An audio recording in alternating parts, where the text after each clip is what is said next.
BJP সরকার ছোট ছোট শিশু কন্যাদের নিয়ে বেচা কেনা করতে দেবে না। এই সব জায়গাতে গত 7 দিনে 40 জনের ওপরে নাবালিকা রেস্কিউ হয়েছে, পুলিশের সহায়তায় রেস্কিউ হয়েছে, বিভিন্ন এনজিওর সহায়তায় রেস্কিউ হয়েছে। এসব আমরা হতে দেব না। আজকে কি কাউকে পাওয়া এই সরকার এই সরকার মানবিক সরকার।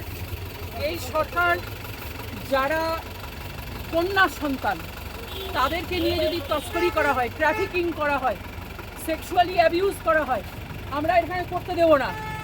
বুলডোজ এখানেও চলবে, কেবল বারুইপুর নয়। এখানে ছোট ছোট বাচ্চাগুলোকে যেভাবে অ্যাবিউজ করা হয়েছে, তাদের যা খারাপ অবস্থা।